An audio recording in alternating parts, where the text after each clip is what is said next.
গীতা পাঠ হচ্ছে, সেইখানে গিয়ে চিকেন প্যাটিস বিক্রি করা, এটা যে কোনো হিন্দু ধর্মের লোকের তার খারাপ লাগতেই পারে। ভেজ বলে চিকেন প্যাটিস বিক্রি করা মানে অন্যায়ভাবে জিনিসটাকে প্রমোট করার জন্য কেউ করাতে পারে, তৃণমূলের একটা চাল হতে পারে। আর সবথেকে বড় ব্যাপার হচ্ছে যে যখন আমরা কোনো ভগবানের নাম নিই বা কোনো ঠাকুরের নামগান হয়, সেই জায়গাটা একটা পবিত্র জায়গা, সেইখানে গিয়ে একটা হচ্ছে এই প্যাটিস বিক্রি মানে চিকেন প্যাটিস বিক্রি করা, এই জিনিসটা কেউই ঠিকভাবে মেনে নেয়নি। সেই জন্য আর অভিজিৎ গাঙ্গুলি যেটা বলছেন, দেখুন অভিজিৎ গাঙ্গুলি তিনি তার নিজের ভিউ থেকে বলছেন, আমার তো মনে হয় না যে তিনি বিজেপির ফেভারে আর কোনো মানে চিন্তাভাবনা করছেন বা তিনি বিজেপির ফেভারে কোনো কথা বলছেন। কারণ প্রায়ই দেখা যাচ্ছে, লাস্ট 1 মাস আগেও দেখা গেছে যে তিনি কিছু বিজেপির মানে কোর কমিটির এমন কিছু কথা বলছেন, প্রকাশ্যে ফাঁস করে দিচ্ছেন, যে জিনিসগুলো হয়তো বিজেপির কাছে একটু খারাপ লাগতে পারে বা হয়তো হতে পারে যে তিনি হয়তো মানিয়ে নিতে পারছেন না। ভবিষ্যৎ অনেক কিছুই হতে পারে।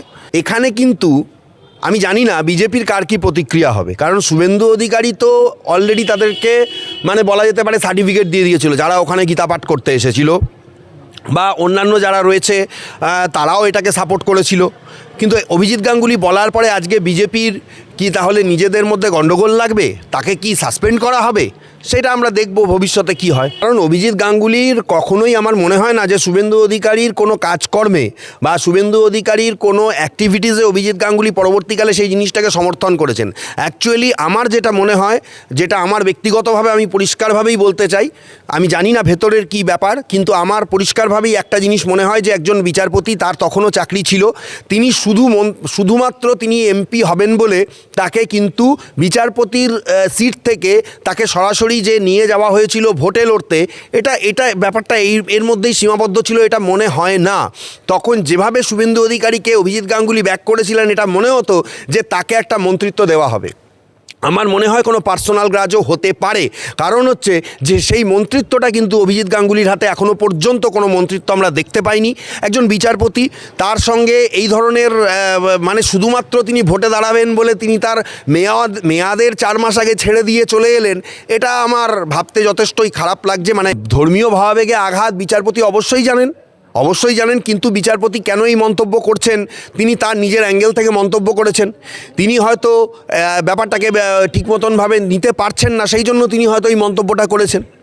দেখুন, সাধারণ মানুষের পেটেও আঘাত পড়ছে বিভিন্ন জায়গায়। আমি শুধু এই ইস্যুটাতে আজকে যে উঠেছে আমি সেটা বলছি না। ভেজ বলে চিকেন প্যাটিস বিক্রি করা এবং ওই রকম একটা জায়গায় বিক্রি করা যেখানে গীতা পাঠের অনুষ্ঠান চলছে, সেই জায়গায় তাদের একটা খারাপ লাগতেই পারে, কারণ সেখানে একটা শুদ্ধিকরণের ব্যাপার রয়েছে, সেখানে একটা ধর্মীয় ভাবাবেগ কাজ করছে। সত্যি তো, যদি কারোর বাড়িতে পুজো হয়, যদি কারোর বাড়িতে কোনো অনুষ্ঠান হয় যেখানে মাছ মাংসের ছোঁয়া লাগলে সেই পুজোটা অপবিত্র হতে পারে, সেই জায়গায় এই ধরনের একটা কাণ্ড, সেটার জন্যই এরকম একটা ঘটনা হয়েছে। কিন্তু অভিজিৎ গাঙ্গুলি আজকে এটার যে ব্যাখ্যা দিলেন, সেই ব্যাখ্যার সঙ্গে বিজেপির অন্যান্য নেতা বা শুভেন্দু গাঙ্গুলির যে ব্যাখ্যা, শুভেন্দু অধিকারীর যে ব্যাখ্যা, সেই ব্যাখ্যাটা রিলেট আমি করতে পারছি না।